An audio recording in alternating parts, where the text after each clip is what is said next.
Super Rugby AU Team of the Week for round number 10. Last one of these we get to do for the regular season rounds. The next one I do for AU will inevitably be a Team of the Season. So we'll see how things go. I've gone through and picked 15 players as best I could. Somehow I still got some Waratahs in there. Don't ask me how that happened. And I may have gone with a few Force players. But I guess it's an interesting mix. We'll see how things go. Start with some props, and I've gone with two tight heads this week. Forgive me for kind of cheating. The first one is obvious. I've gone with Taniela Tupou. I mean, that try, it's disgraceful that the guy calls himself a front row with some of the tries he scores, but honestly, he is one of the... What other props can do this kind of stuff? He is such a wrecking ball. 1 try, 5 runs for 35 metres.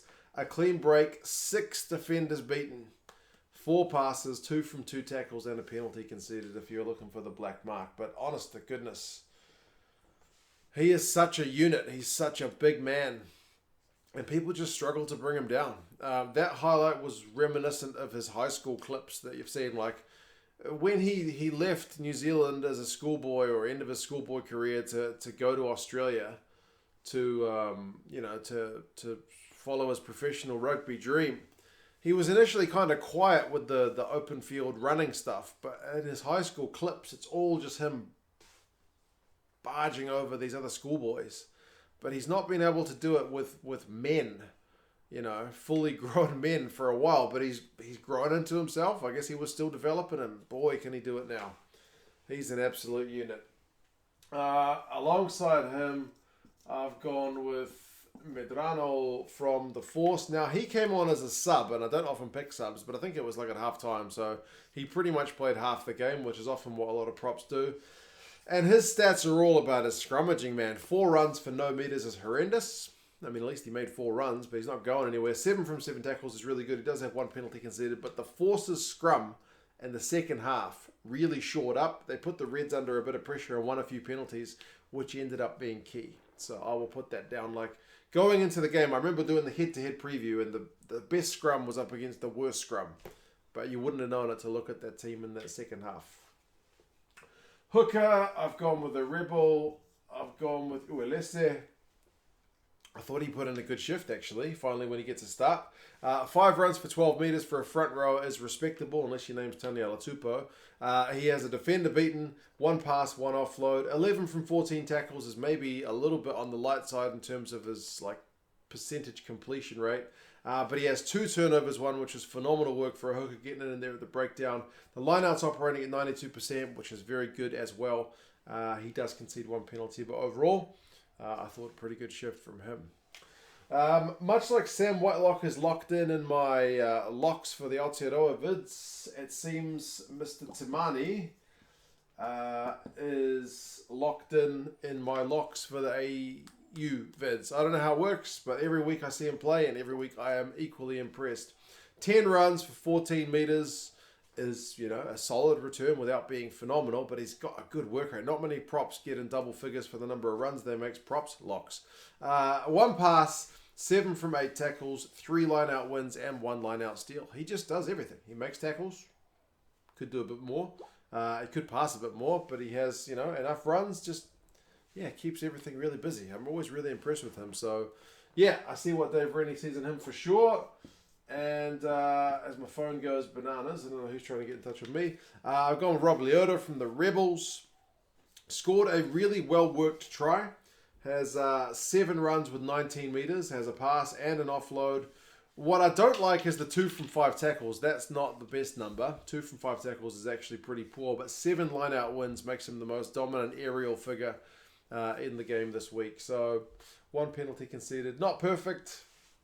Tamani was my first choice, but on the back of that, tried to kind of balance things out, plus his aerial work, I've gone with Leota.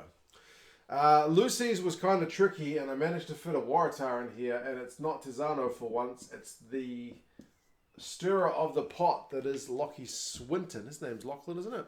8 runs for 20 metres is actually very good. We're going to say 8. 4 passes, Means he does pass the ball more than some of the other guys have been. 13 out of 14 tackles is also one of the top tacklers of that round. And 4 line-out wins is also showing he's very good in the air. I don't know what happened between him and Naisarani. They clearly didn't like each other, and I was surprised he maybe didn't get carded for his part in that one as well. But, yeah, he's a bit of a stirrer. He's not the most popular guy, but he was effective when he was actually playing rugby instead of being a stirrer. Another Lucy, I've gone with Fraser McRae, and I have been singing his praises for quite some time as well. Michael Hooper, I don't know how much of a lock he's got on the number 7 jersey with Australia. I would imagine it's pretty firm, even though he's over in Japan. With his big old contract, Michael Hooper, I can't imagine him being shifted from that 7 jersey, but McRae is doing his best. He finishes with 8 runs for 52 metres, which is kind of Hooper-like in the ability to get some go-forward ball. You know, he's not the biggest guy, but he's a quick runner. A clean break and 3 defenders beaten, 7 passes, 14 from 14 tackles. So also has that Hooper kind of high work rate and 2 turnovers won. So like Hooper, he's good at the breakdown. I don't know what you guys put in your breakfast cereal in Australia, but you seem to breed good open sides like nobody's business. So I am interested to see how Dave Rennie tries to work things, but he is spoiled for choice. If one guy goes down, he's got the other guy to certainly fill in. Although, yeah, with Hoops being in Japan, it will be an interesting one to watch. I still think it'll be Hoops, but anyway. Another guy from the Rebels, I've gone with Michael Wells. He started at 6, but kind of moved to 8 after Naisarani got his marching orders. He finishes with a try, which is actually Naisarani who set him up with that one. 6 runs, 34 metres, including a clean break. So probably 10 or 12 of those metres would have been that clean break for the try.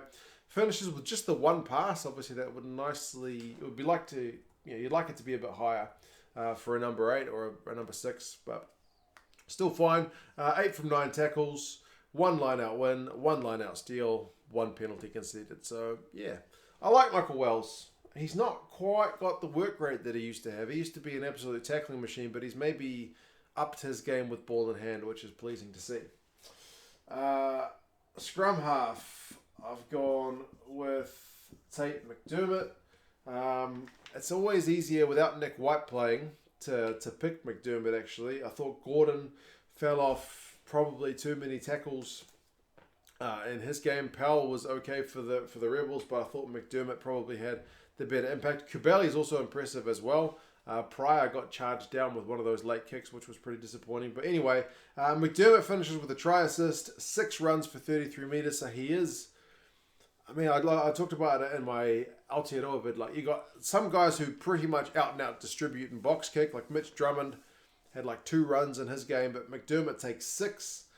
He finishes with, 2 clean breaks and a defender beaten. He is that real handful number 9 that you just can't take your eyes off, because he will absolutely punish you if you do. 5 from 5 tackles, even wins a turnover. He does have 2 turnovers conceded. Scrum halves tend to have the highest rate of that, given how often they get their hands on the ball. But yeah, he went off relatively early in that game, and the force ended up coming back into it. So maybe that was a factor, maybe not. Number 10. And I'm a bit of a fan of this guy, so maybe call me out if I'm doing a bit of a fanboy service, but the Force have looked better since Domingo Miotti started playing. Call me a liar. Maybe I'm wrong, but Miotti's a really good player, and he's the 3rd guy they've tried in the number 10 jersey, and I think he's the best of the bunch. It's a shame that he's leaving for, I think it's Glasgow at the end of the season, but he's a good player, man. Clutch moments as well. 2 conversions. One of them was the one that made it a 3-point lead, which was all vital in, because remember the Reds had a penalty chance right out in front towards the end. They didn't kick it because it would have only been a draw if they'd missed that conversion. It wasn't a really difficult conversion, but it's one when the pressure's on, you need to kick it, and he kicked it. 2 penalties. 4 runs for 21 metres is solid. A clean break, 16 passes, 6 from 9 tackles is again not his finest hour, but I think overall, when you needed a guy to stand up and control the game, Miotti did it pretty well. Since this guy's come back into the side, he is pretty much in my team every week as well. Kyle Godwin. I was always a bit of a fan of Kyle Godwin, to be fair. I was disappointed when he went to Ireland a few years ago, because I thought he was a missed opportunity in terms of the development. Like, he came onto the scene pretty young, looked the business, never quite hit his full straps and then went overseas, but maybe he's come back a better player. He finishes with a try assist, that big old floaty pass out to Olawafela. 9 runs for 48 metres is a really good shift. 2 defenders beaten, 4 passes, 14 from 16 tackles. His defensive effort has been really great. 2 penalties conceded is a slight black mark, but yeah, he's been really solid. I'm very happy to see him back in Australia and playing really well. Other midfielder I went to, and this week I didn't deny him, is Izzy Parise. The reason I snubbed him last week is because his defence was poor. And his defence this week is not any better. I will give you that. But his try assist is one of the best moments of the weekend, absolutely. Across any game that I watched, Australia, New Zealand, Europe, I don't care. It was one of the best moments. He picks up a ball that's bouncing on the ground, one-handed, beats a tackler, draws in 2 defenders, and as he's getting tackled by both of them, still managed to get his arm through the ball and throw an offload to get a try assist. It's unbelievable. Like, that's pure just class. Unbelievable try assist. One of the best. 9 runs, 57 metres, a clean break and 4 defenders beaten. He's a handful with the ball in hand. 6 passes and 3 offloads. Maybe part of that's the league connection as well. None from 1 tackles is ideally not a great number. Like, you want more than that from a guy playing 13 and 2 penalties conceded. So it's not all peachy, but I will give him some credit with that attacking prowess for sure.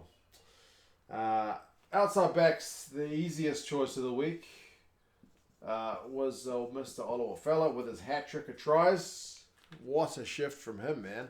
3 tries, 7 runs, 142 run meters. One of them is an intercept, so it clocks up quite a few run meters. Good read and showed some good pace. 4 clean breaks, 3 defenders beaten, 1 pass. It's not all peachy though, because he has 2 tackles missed, 4 from 6. But he even wins a turnover. So, man, we needed a guy to stand up in a crucial game. This guy who's on loan came through with the goods. The other winger I've gone through is also a lefty. I've gone with Felipe Delgunu. Kind of hot and cold in this game. When he was on, he was on. But when he was off, he was invisible. I have to check how many minutes he played. Actually, did he play the whole game? 1 try, 13 runs. That was 11. Need new glasses. 13 runs for 82 metres is really good. 2 clean breaks and 6 defenders beaten. He is also very much a handful. 2 from 5 tackles is not great numbers. 4 passes and 2 offloads is pretty decent.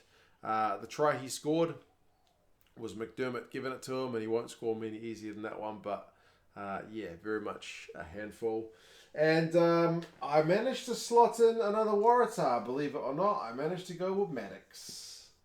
And it was a hard one because his was a real hot and cold performance as well. Like, the game started with him having to scramble back and then gets turned over for the Rebels first. I'm not sure that was his fault. There was a lot of guys in front of him before, Lamani ran at him and kicked that ball through, and then he got turned over because his guys couldn't get back around the corner to support. But and then he's the only one running out to that left wing for the Ely try. Like, he's got the nous to at least know what's going on, not that he could do anything about it.